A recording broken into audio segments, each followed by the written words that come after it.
mga mamshis! Isang negosyo ideas ang ibabahagi ko for today's video gamit ang kape at saging na saba. Siyempre, hindi lang ito pang negosyo, pwede rin natin itong pang merienda. Napakadali lang gawin at mura lang ang mga sangkap na gagamitin. Kailangan natin dito ng hinog na saging na saba. Okay, kung hindi pa lamog yung saging na ating gagamitin. Balatan lang natin ito at slice natin ito ng pa-cubes. Lakihan nyo na lang o lihitan, depende na lang sa presyo ng inyong ibibenta. Pagkatapos nga nating ma-slice lahat ng saging, ay tutuhugin natin ito gamit ang barbecue stick. Kayo na ang bahala kung magkano ang benta nyo dito. Kayo na rin ang bahala kung ilang pieces ng saging ang ilalagay nyo dito sa ating stick. Sa isang stick kasi, pwedeng magkasya ang 4 to 5 pieces na saging. Sa bowl, maglagay tayo ng 1 cup all-purpose flour, 2 tablespoon na brown sugar, at itong ating instant coffee. Kahit anong instant coffee ay pwede nyong gamitin dito. Naglagay rin ako ng konting asin, pampabalance lang ng lasa. At maglagay tayo dito ng 1/2 cup na fresh milk or evap milk. Haluin natin dito ng mabuti. Kung medyo kulang pa yung liquid, ay dagdagan nyo na lang.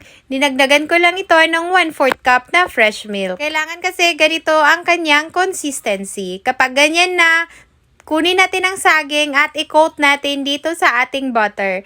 Pagka-coat nga niyan ay susunod naman nating i-coat ng breadcrumbs. Pag na-coat na natin ito, magpapainit tayo ng mantika sa ating pan. Kailangan kasi mainit na mainit itong ating mantika bago natin ilagay itong ating mga saging. Pagkainit nga ng mantika, piprituhin na natin ito. Ilagay ang apoy sa low-medium heat. Huwag lalakasan kasi masusunog itong labas ng ating saging at hindi maluluto yung kanyang loob. Kung kayo ay magpiprito nito, dapat naka-low-medium heat lang ang apoy. Ayan, i-flip natin yan para maluto naman yung kabilang side ng ating saging. Mas maganda sana kung naka-deep fry ito, kaya nga lang nagtitipid ako sa oil, kaya pwede na rin itong ganito. Pagka golden brown na nga nitong ating mga saging, tatanggalin lang natin ito dito sa apoy at isa-set aside. Para lumamig ito ng konti bago natin ito i-serve. Ayan, luto na nga ang ating coffee banana crunch. Lagyan ko ito ng toppings na Milo. Pwede rin naman kayong gumamit dito ng chocolate syrup pang toppings dito. Bukan nyo na rin ang ganitong pagluluto ng saging na saba. Napaka-crunchy niya at napakasarap. Sigurado kung papatok to sa mga customers nyo.